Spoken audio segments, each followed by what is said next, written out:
दीपिका उत्तर प्रदेश से दिल्ली कॉलेज के लिए आई थी और आयुष मध्य प्रदेश से उसी कॉलेज में पढ़ने आया था। आयुष एक सीधा साधा सा लड़का है जो ना लड़कियों से ज़्यादा बात करता है और ना किसी से ज़्यादा मतलब रखता है। आयुष की ये बात दीपिका को बहुत पसंद आती है और वो किसी न किसी बहाने से आयुष से बात करने की कोशिश करती है। दीपिका देखने में बहुत खूबसूरत लगती है। कुछ ही समय में आयुष और दीपिका की दोस्ती हो जाती है। आयुष धीरे धीरे दीपिका को पसंद करने लगता है। दोनों दिन भर कॉलेज में बातें करते हैं और अपने हर लाइक डिसलाइक को शेयर करते हैं और कुछ समय में बहुत अच्छे दोस्त बन जाते हैं। आयुष की लाइफ में पहले कभी कोई लड़की आई नहीं थी, जबकि दीपिका के पहले दोस्त थे और वो सबसे बात करती है। आयुष को ये पसंद नहीं था। एक दिन बातों ही बातों में आयुष दीपिका को अपने दिल की बात बता देता है। दीपिका उससे एक दिन का वक्त मांगती है और कहती है, मैं कल तुम्हें इसका जवाब दूंगी। दीपिका सोचती है, जब आयुष कॉलेज पढ़ने आया था तब वो सिर्फ पढ़ाई पर ध्यान देता था, पर अब उसका पूरा ध्यान मुझ पर रहता है। अगर मैं इसकी गर्लफ्रेंड बन जाऊंगी तो ये पढ़ाई भूल जाएगा और मुझ में ही लगा रहेगा। यही सब ख्याल दीपिका के मन में होते हैं और दूसरे दिन दीपिका आयुष को मना कर देती है और कहती है, मैं तो तुम्हें बस अपना दोस्त समझती हूँ, इससे ज़्यादा कुछ नहीं। मैं यहाँ पढ़ने आई हूँ और कुछ करने नहीं। तुम चाहो तो मेरे दोस्त रह सकते हो।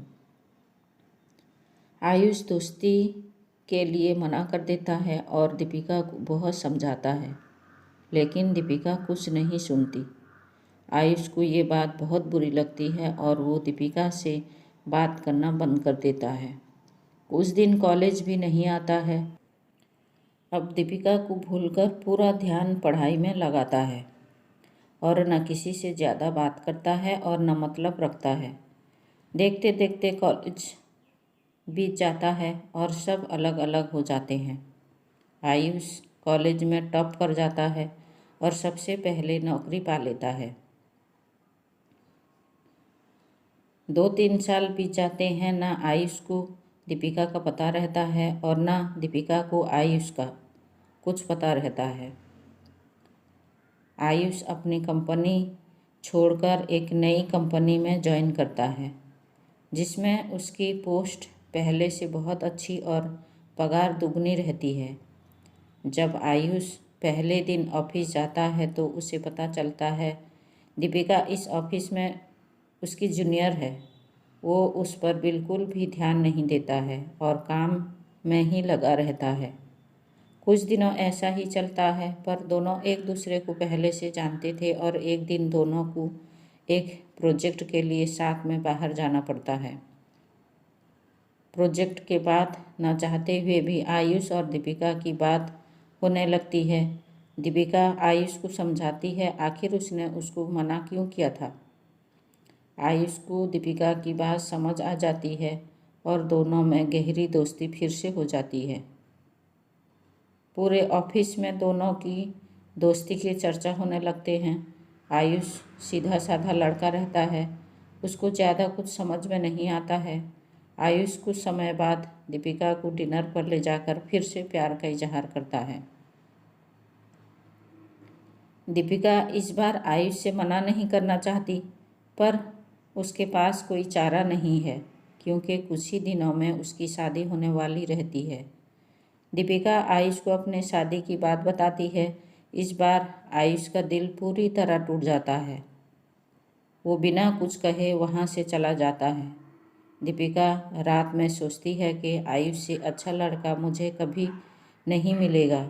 वो फैसला करती है कि कल आयुष को हाँ कर दूंगी और मम्मी पापा को आयुष से शादी के लिए मना लूँगी। जब दूसरे दिन दीपिका ऑफिस जाती है तो उसको पता चलता है कि आयुष ऑफिस छोड़कर चला गया है और दोबारा कभी कंपनी में नहीं आएगा। जाते जाते आयुष दीपिका को एक खत लिख जाता है। जिस दिन मैंने तुम्हें देखा था उसी दिन से मैं तुम्हें पसंद करता हूँ। मैं तुम्हें ज़िंदगी में कभी नहीं भूल पाऊँगा। तुम जहाँ भी रहो, जिसके साथ भी रहो, खुश रहो।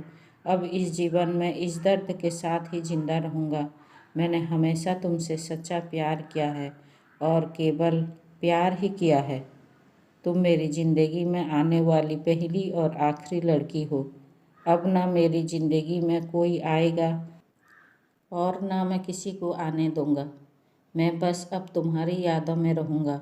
बस भगवान से यही दुआ करता हूँ तुम जहाँ भी रहो खुश रहो और शादी के लिए बहुत बहुत शुभकामनाएं। दीपिका आयुष को खोजने की बहुत कोशिश करती है पर कई साल के बाद भी उसको आयुष नहीं मिलता है और वो अपने माँ बाप की पसंद के लड़के के साथ शादी कर लेती है। इस तरह दोनों एक दूसरे से बिछड़ जाते हैं और दीपिका शादी करके अपने ससुराल चली जाती है। वो अपने पति के साथ रहती है लेकिन दिल ही दिल में हर जगह आयुष को ढूंढती है और भगवान से दुआ करती है कि एक बार उसे हमसे मिला दो। कुछ दिन इसी तरह बीत जाती है। अचानक दीपिका के पति का तबीयत बहुत ख़राब हो जाती है और सांस रुक जाने के कारण उसकी मौत हो जाती है। दीपिका पति की मौत के बाद और भी अकेली पड़ जाती है और वो पति के गम में डिप्रेशन में चली जाती है। एक दिन दीपिका यूं ही रास्ते में भटक रही थी। अचानक उसने एक गाड़ी से टकरा कर गिर गई और बेहोश हो गई। गाड़ी वाले उसे फ़ौरन हॉस्पिटल ले जाता है। कुछ वक्त के बाद जब दीपिका को होश आता है तो उसके पांव तले ज़मीन खिसक गई और उसके आँखों देखा पर यकीन नहीं कर पा रही थी और वो फूट फूट कर रोने लगी क्योंकि वो गाड़ी वाला और कोई नहीं उसका बिछड़ा हुआ दोस्त आयुष था जिसको वो हर जगह ढूंढ रही थी। आयुष ने उसे अपने सीने से ज़ोर से चिपका दिया था और अपने हाथों से दीपिका का आंसू पोंछने लगा था। दीपिका को इस हालत में देखकर उसकी भी आंखों से आंसू बहने लगे थे। दीपिका को उसने जब उसकी इस हालत के बारे में पूछा तो दीपिका सब बताई और कहने लगी कि तुम्हारे दिल तोड़ने का सज़ा मुझे मिला है। आयुष कहता है मैं सिर्फ तुमसे सच्चा प्यार किया है। कहते हैं अगर कोई किसी को दिल से चाहता है तो पूरा कायनात उसे मिलाने की कोशिश करता है।